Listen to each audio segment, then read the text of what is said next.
بسم اللہ الرحمن الرحیم۔ اللہ رب العزت نے انسان کو اپنی رحمت سے پیدا فرمایا، اور انسانوں میں سب سے اچھا آدمی وہ ہے جس کا اخلاق اچھا ہو۔ دنیا کے اندر جو اسلام پھیلا ہے وہ اخلاق کے ذریعے پھیلا ہے۔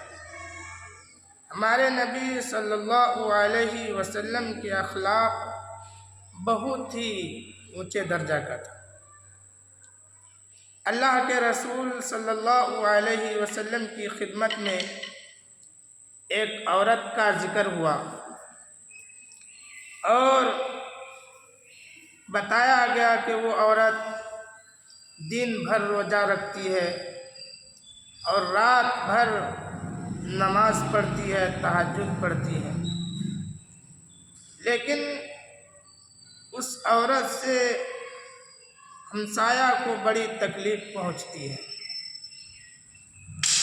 تو اللہ کے رسول صلی اللہ علیہ وسلم نے فرمایا کہ وہ عورت جہنمی ہے۔ تو انسان کے عبادت نہیں بلکہ اللہ رب العزت اخلاق کو دیکھتے ہیں۔ اخلاق اچھا بناؤ کہ لوگ آپ کو اخلاق کو دیکھ کر کے آپ کے پیروی کرنے لگیں۔ اللہ کے رسول صلی اللہ علیہ وسلم کے ایسے پیارے اخلاق کہ یہودی دیکھ کر کے آپ کو مسلمان ہو گئے، ایمان میں داخل ہو گئے۔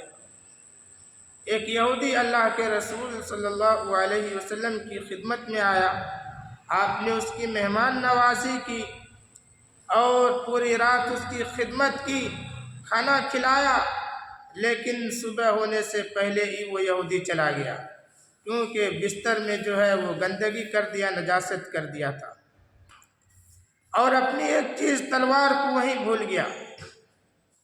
اتنے میں اللہ کے رسول صلی اللہ علیہ وسلم نے دیکھا کہ مہمان نہیں ہے اور بستر پر گندگی ہے، تو آپ نے اپنے ہاتھ سے اس کو دھونا شروع کیا، صاف کرنا شروع کیا۔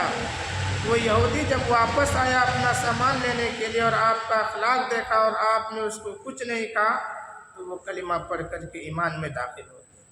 تو اخلاق یہ سب سے بڑی دولت ہے، انسان کو اپنا اخلاق بنانا چاہیے۔ اگر اخلاق نہیں ہے، نماز پڑھ لیجئے، روزہ رکھ لیجئے، زکوٰۃ دے دیجئے، حج پہ حج کر لیجئے، عمرہ پہ عمرہ کر لیجئے، لیکن کوئی کام آنے والا نہیں۔ اس لیے اپنا اخلاق کو اچھا بناؤ۔ اللہ پاک سے دعا ہے کہ ہم سب کو اچھا اخلاق بنانے کی توفیق عطا فرمائے۔